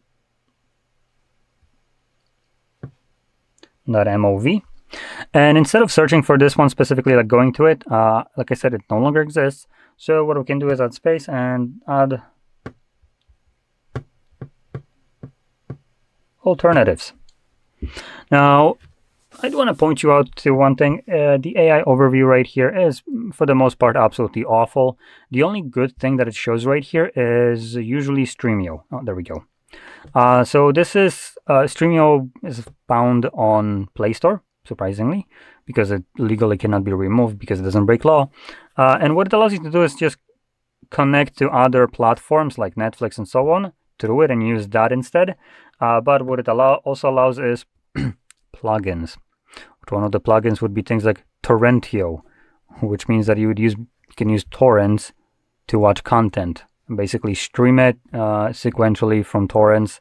So yeah, anyway, let's just sell it out. But the one that I'm going to be showing is one that doesn't require any applications, which will be usually, you can find all of them by searching for Reddit specifically. So on Reddit, you have people that share these. Now, depending on how you search for it, there's a website that has dozens of them. This one only has a couple links right here to different alternatives, and I believe they all should probably be working just fine. Like I said, if they are not, you can search it differently and open up any of these websites, find one that works best for you, as not all of them are the same. And because this is all going to be running on your web browser, in this case Chrome, you can capture a screenshot of a Chrome without a problem. It never gets blacked. And no matter what the website is open, it cannot black, as the application itself would need to do this, like Chrome, but Chrome doesn't. So that's a way for you to circumvent the disgusting overreach of corporations with their applications and what they can do on your device. So anyway, I hope you found this video helpful, and if you did, don't forget to hit like, subscribe, and thanks for watching. Welcome. In front of me is a VIVO Y31, and today I will show you how you can record a screen on this device.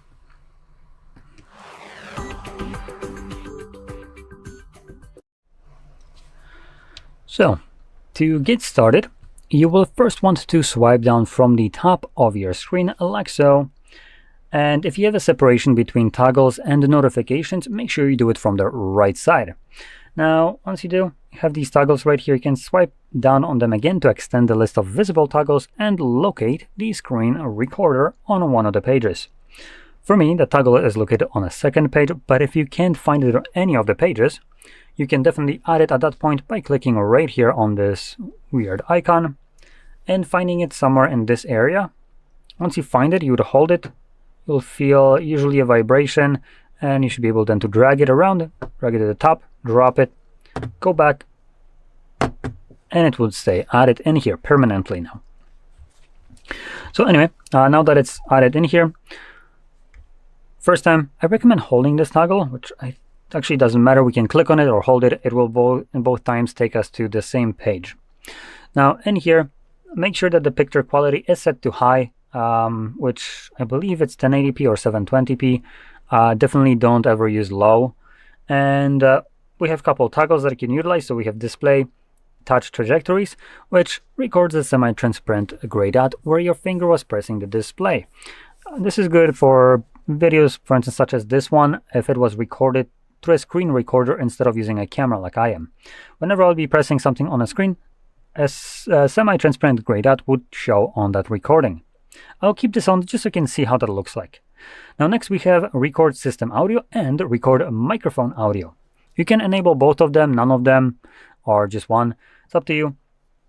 But if you're planning to record both of them, I do want to quickly mention, do use earbuds for this or some headphones, as what might happen is when the system audio is being recorded, it will be recorded internally through a software side.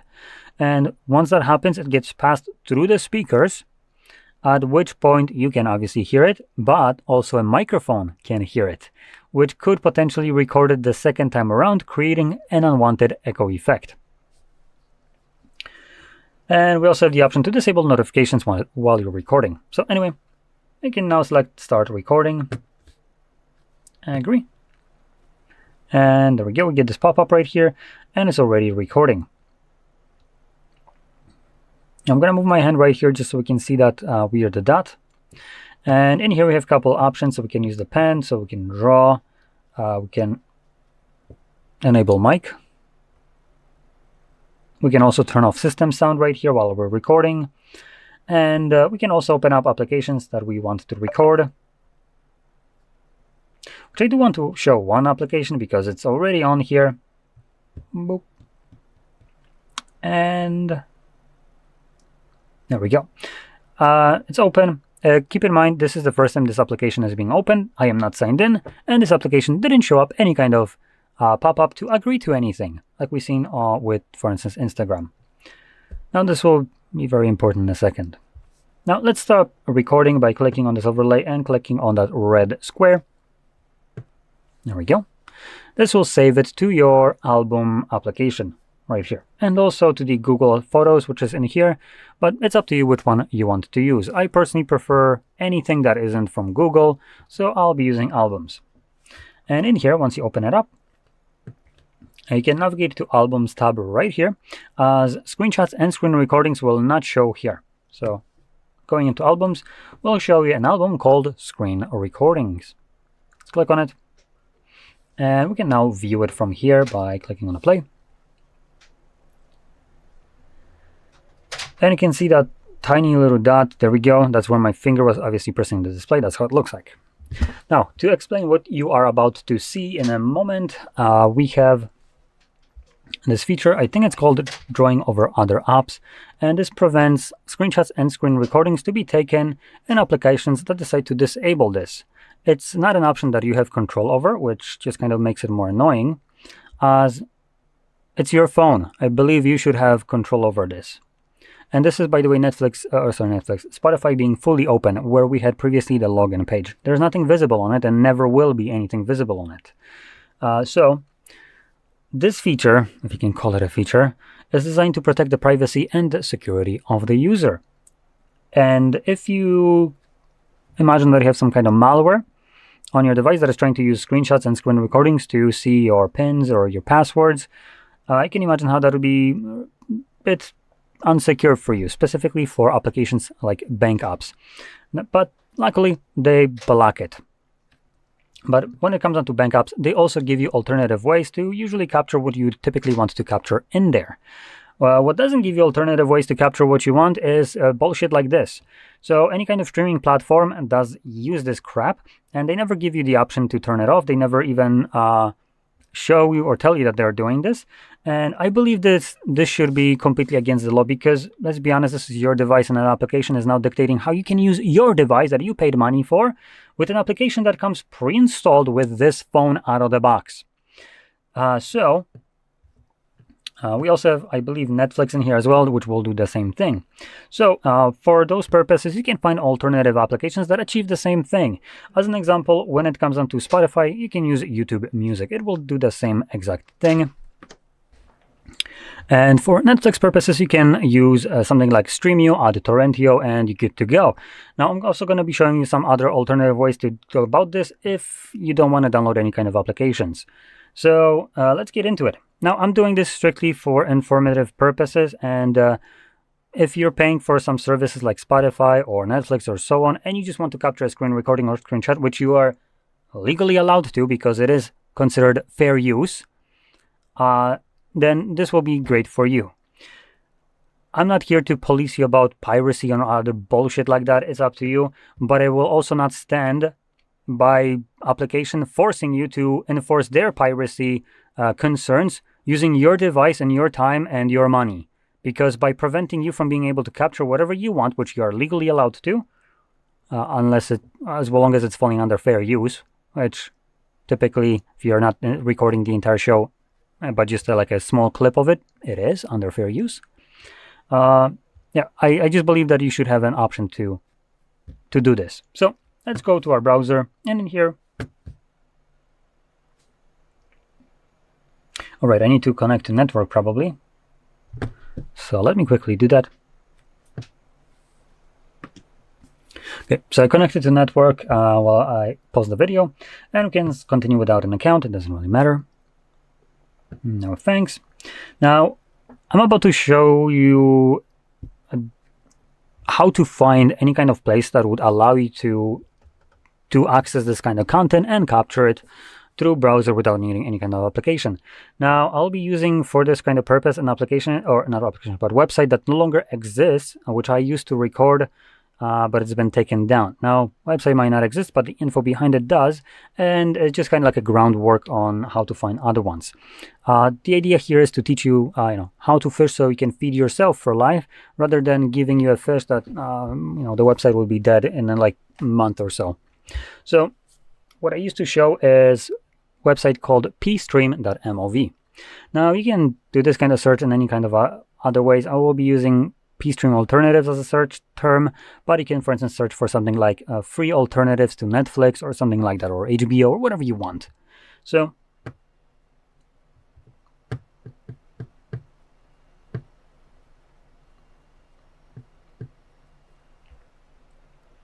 now you'll get AI overviews as you typically do. Now, in this case, it's showing at the very top for some moronic reason. And typically, these are awful, to be completely honest with you. But there is one, which I did talk about before, which is the Streamio application, which is... where the hell is it? Somewhere in here. It's typically listed. You could use a Streamio. You can download it from Play Store, but you need an extension that you can download from a web browser. And you can do the same kind of thing. But keep in mind, Streamio actually uses torrents, which by viewing something through torrents, you're automatically also sharing it So this would obviously fall under piracy. So just clarifying it. In any case, in here though, if we open up something like Reddit, which is typically where you'd be looking for this info, you can see we have several different links to several different websites that you can use. They all do the same exact thing, which is show every show and movie from every platform, and you can view it through browser on one of these sites. Now there's a multitude of them, and depending on how you search for it, you might find like dozens of them, different sites that do the same exact thing, and choices are good, as not all of them work the same way. Some of them have annoying, atrocious ads, so find one that works best for you. And because all of this would be running through a browser, screenshots and screen recordings can be taken here without a problem. So that's pretty great. So anyway, that's about it. Now, in any case, I hope you found this video helpful, and if you did, don't forget to hit like, subscribe, and thanks for watching. Welcome. In front of me is a VIVO Y31, and today I'll show you how you can hard reset this device through settings.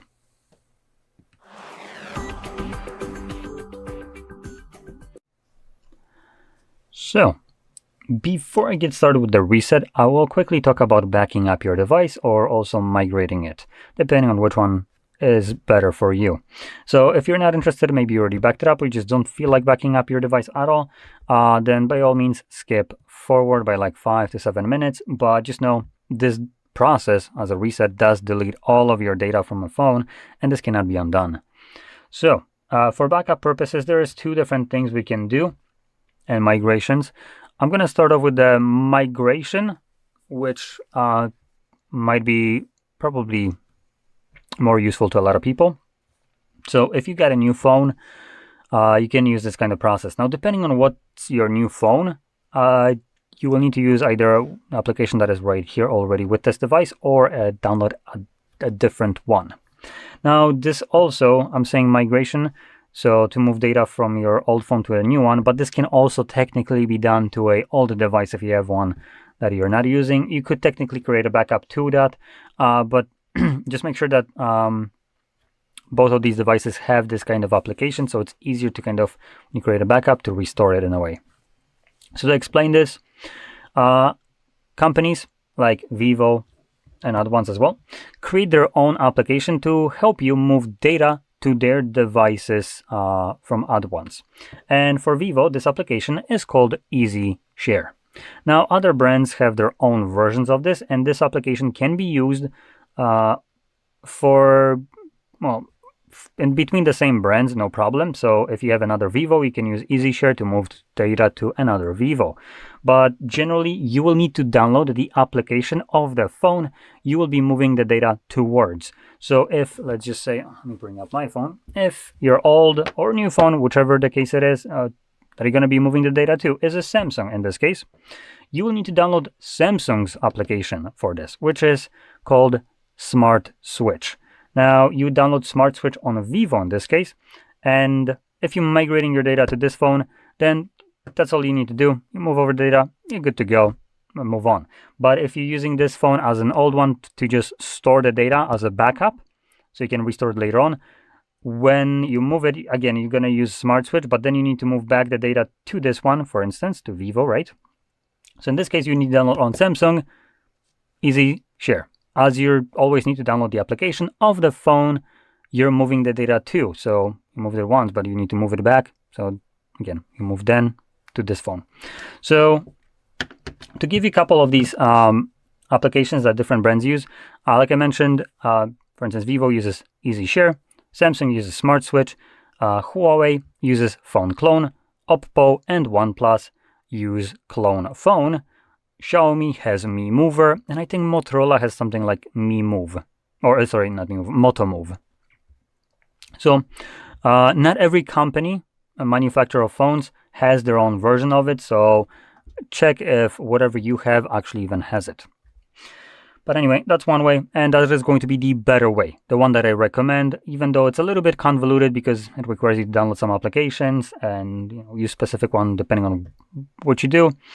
This is going to be better. It's faster, it allows for more control over your own data, it's being locally stored, and it's not being fussy about where the data came from or how much of it there is.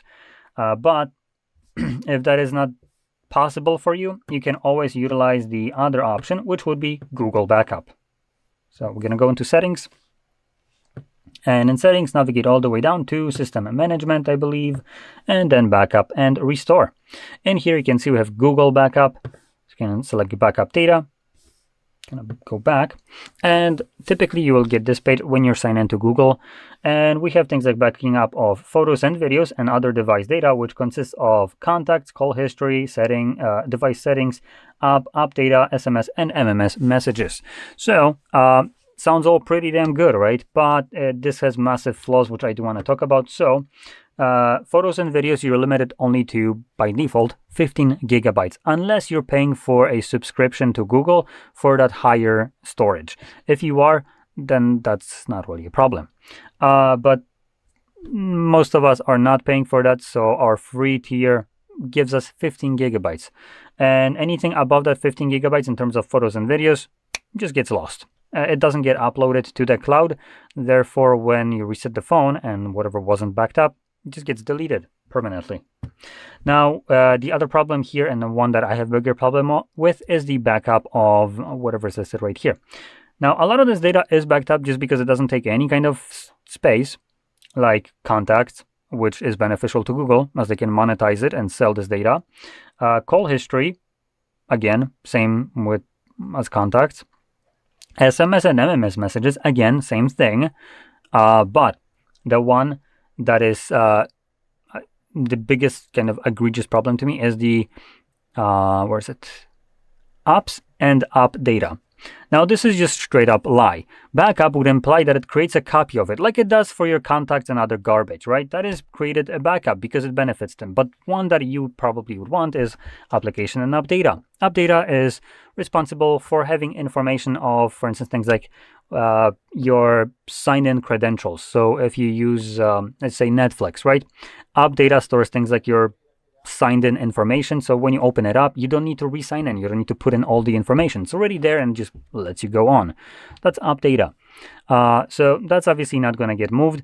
And another thing is the actual applications. It doesn't back them up as a backup would be defined. What it instead does is just looks at your phone, what you have installed right here, and it kind of does this thing like where it checks, oh, cool, you might have Netflix on here. Did it come from Play Store? It did? Cool. Check. Let me just write it down for myself later on in that backup that I will need to re-download Netflix from Play Store. Now, if an application didn't come from Play Store, well, then it doesn't do that. It doesn't back it up. It doesn't even give itself a little note because it never came from Play Store, so Google couldn't be bothered to deal with it. And furthermore, if, for instance, you take a look at something like Yuzu Emulator, considering that was present on Play Store at one point, I think, and then Nintendo Avengers, Lawyer Avengers, got to the creator of it, and he was basically forced to pull it off Play Store. Either that or basically lose any kind of money. So he pulled it, and you might have downloaded it when it was still there. Now, from that time where it got pulled, you created a backup now, but that backup might have been created, but it doesn't have any place to pull that application from, meaning Play Store. As the application, even though it came from Play Store and even though the backup did give itself the note that this application was there, it doesn't exist on Play Store anymore, so it cannot re-download it, which as a backup is awful. So just be aware of the limitations right here, which, like I was mentioning, the Easy Share and applications like that don't share the same kind of downsides like the Google one does. So that's why I always recommend this one instead. Now, with that out of the way, we can proceed with the reset. So let's open up our settings again. Let me just go back to the main page. And from here, you want to scroll to the very bottom of the settings, select again System Management, and then choose Reset Options. And here you're going to select Erase All Data Factory Reset. This will present you with a list of data that will be removed by this process. So again, we have things like music, photos, user data, downloaded apps, system apps, and app data and settings, and so on. So just make sure that whatever you want to keep is already backed up. And from there, we can proceed forward by selecting Erase All Data. If you have a screen lock, you will need to confirm it once you press on that button. And once you do, it then takes you to this page. I don't have any screen lock, so it automatically jumps to this. And now I just need to confirm it once more by just quickly going to this. It does let you know this will erase all data from your phone and cannot be undone. So we're going to press on this. It's going to now begin resetting the phone, which will take about 2 minutes or so to finish up. And when it's completed, we'll be presented with Android setup screen. So I'll be back once that is visible for me.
And as you can see, the process is now finished and you can set up your device however you like. So if you found this very helpful, don't forget to hit like, subscribe, and thanks for watching.